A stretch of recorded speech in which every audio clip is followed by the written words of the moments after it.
And now to more details on our second leading story this morning. In Haiti, a crowd of Catholic worshippers marched through the streets of the capital, Port-au-Prince, on Tuesday to demand the resignation of the president, while the political crisis has paralyzed the country since late August. Gathered in front of one of the city's main churches, the priests and nuns who had called for a silent march preferred to remain apolitical.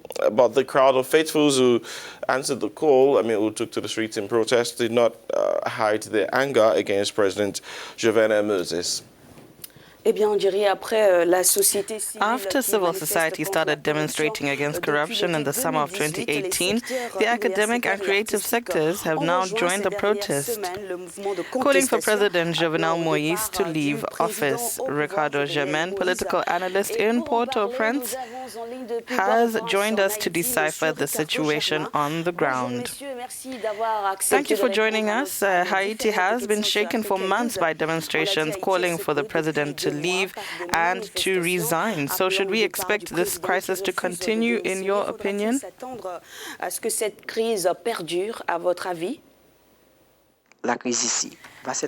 the crisis here will certainly continue for several reasons.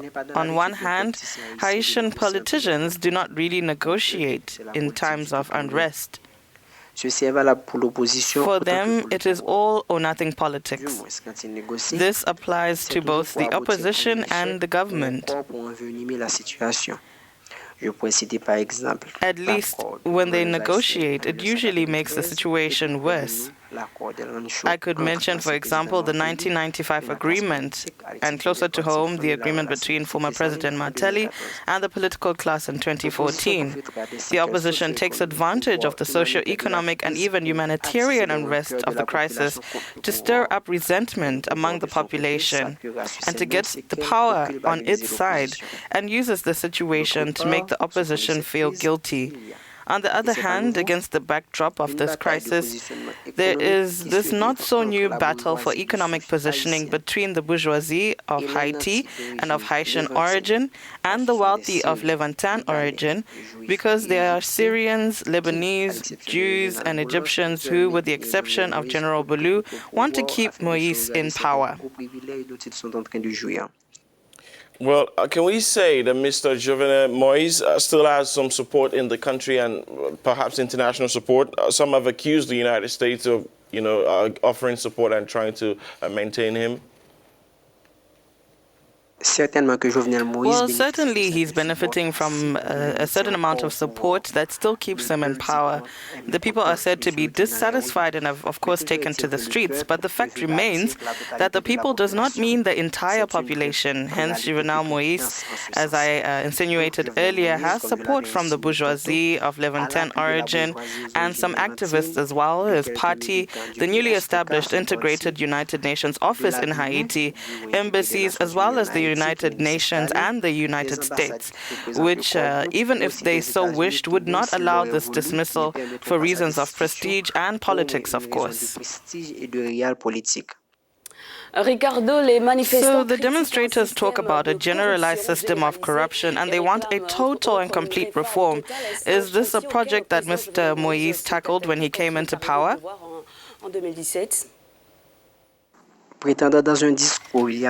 in a speech 2 years ago, he mentioned that the country's only problem was indeed corruption. And to my knowledge, he has not tackled this, and he didn't when he came to power.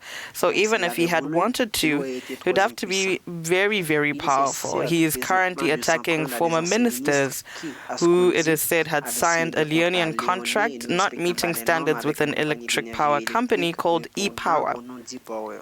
Corruption, as in most countries, is an endemic disease, and wanting to fight it in this case of Haiti will be a truly difficult battle.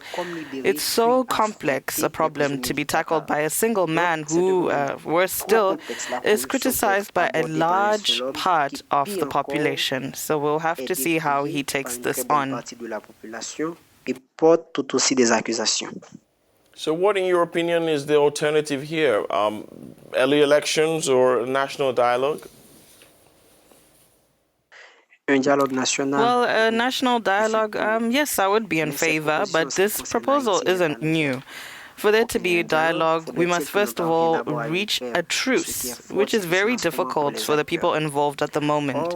However, it is only on this basis that this dialogue and the option of early elections could be put on the table, and at the same time raise the other real urgent issues, also the fundamental problems facing the country. Personally, I call for a dialogue process, that is a process of analyzing our history and the corruption, as well as involving those who have participated in this system and for them to accept their faults.